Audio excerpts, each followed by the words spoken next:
નમસ્કાર વિદ્યાર્થી મિત્રો, મારી ચેનલ હેતલ પટેલમાં આપનું હાર્દિક સ્વાગત છે. સ્ટાન્ડર્ડ 8 ચેપ્ટર 10 હલે સે હલે સે.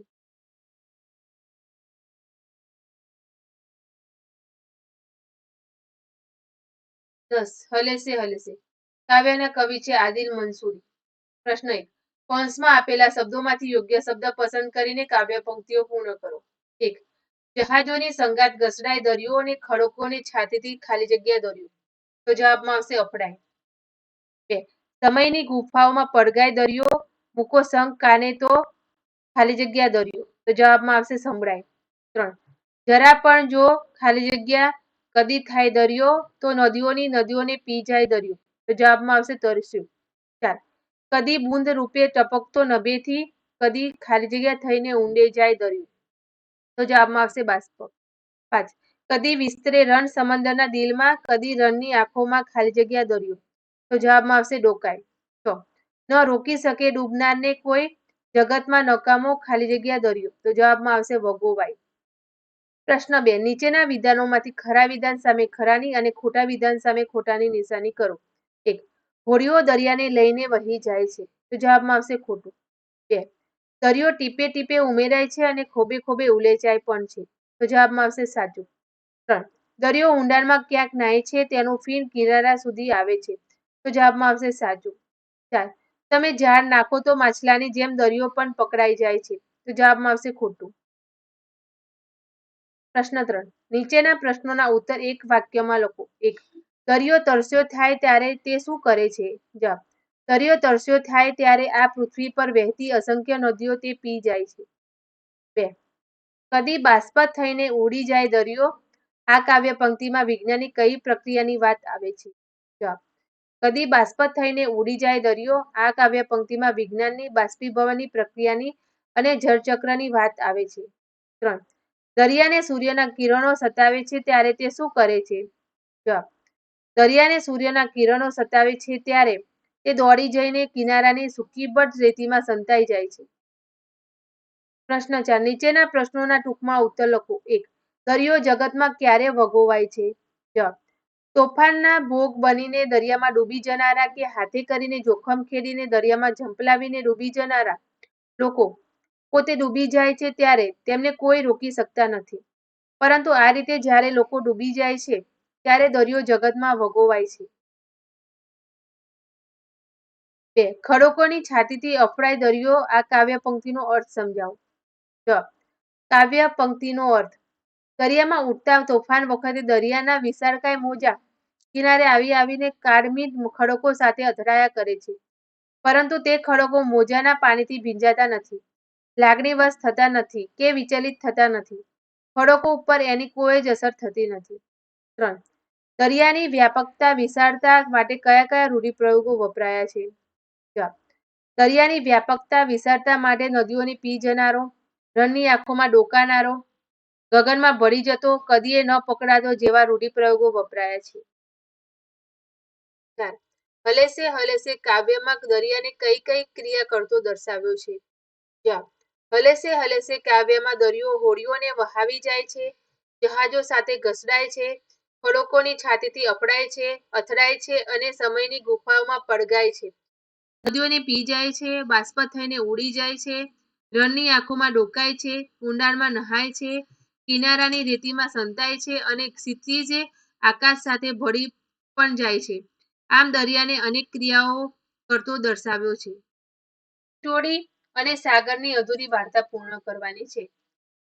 સાગર કિનારે એક ટીટોડી રહી. ટીટોડીએ સાગરની સુવાળી રેતીમાં 4 ઈંડા મૂક્યા.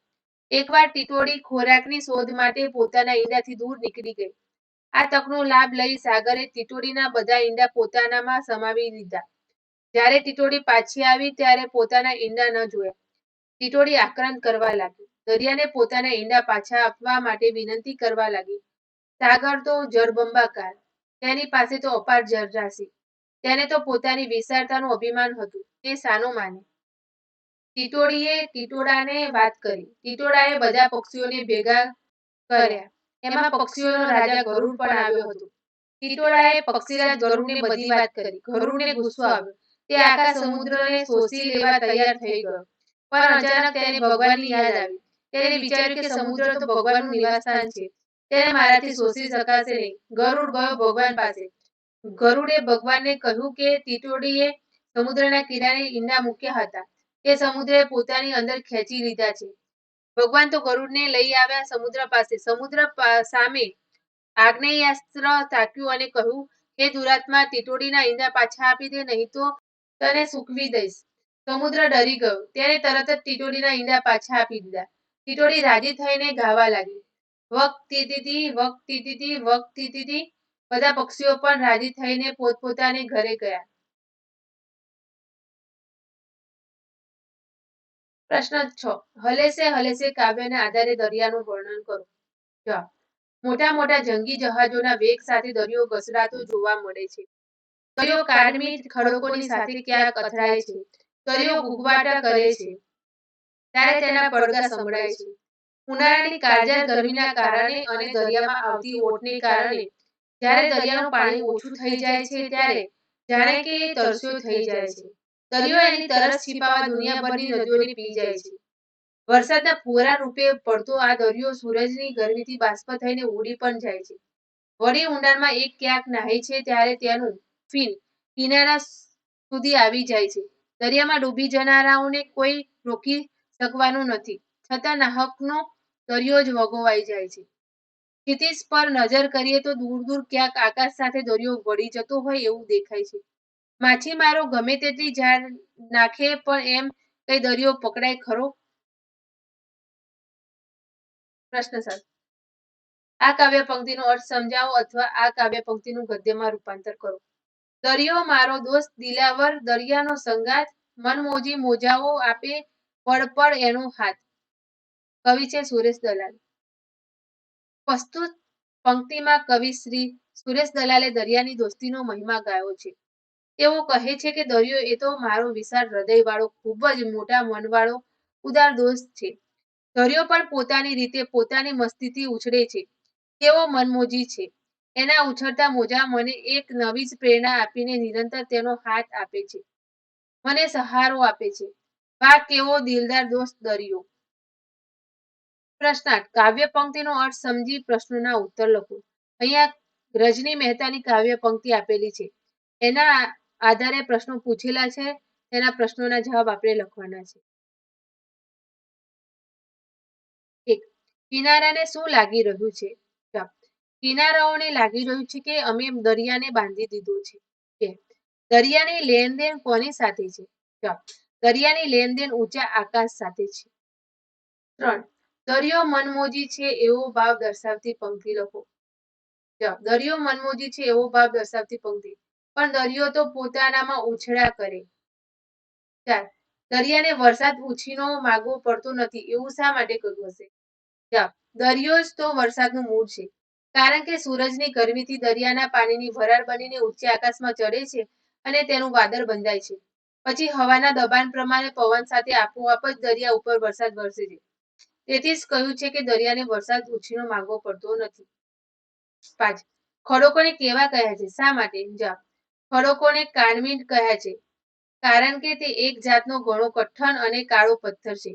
તેની સાથે દરિયાના વિકરાળ મોજા ગમે તેટલા અફડાય તોય તેને અસર થતી નથી. પ્રશ્ન 9. હલેસે હલેસે કાવ્યમાં વપરાયેલા પ્રાસવાળા શબ્દો લખો. 1. વહી જાય, પડી જાય. 2. પડગાય, પકડાય. 3. ઉમેરાય, ઉલેચાય. 4. થાય, જાય. 5. ઘસડાય, અફડાય. 6. નહાય, ટોકાય.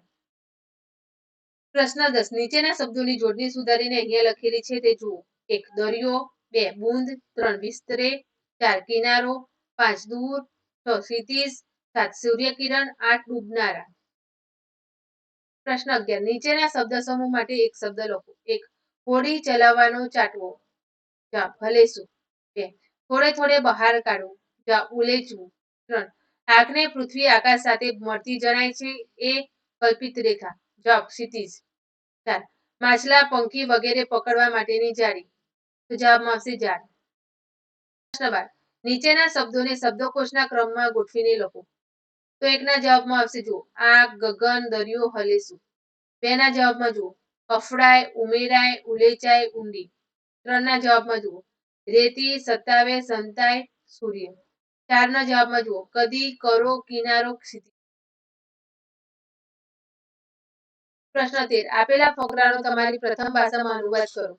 જવાબ. Gujarat is a unique state among all the states of India. Gujarat has the longest coastline. There are many small and big ports along about 1,600 km long coastline. The Gulf of Kars and the Gulf of Khambat are the two large gulfs. પ્રવૃત્તિઓ. 1. અહીં દરિયાને લગતા નામો છુપાયેલા છે તે શોધીને લખવાના છે. તો પહેલા નામ આવશે માછલી, રેતી, શંખ અને છીપ.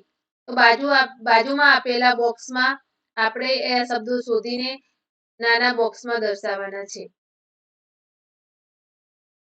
પ્રશ્ન 2. 7 મહાસાગરના નામ લખો. 1. પેસિફિક મહાસાગર. 2. એટલાન્ટિક મહાસાગર. 3. હિંદ મહાસાગર. 4. દક્ષિણ મહાસાગર. 5. આર્કટિક મહાસાગર.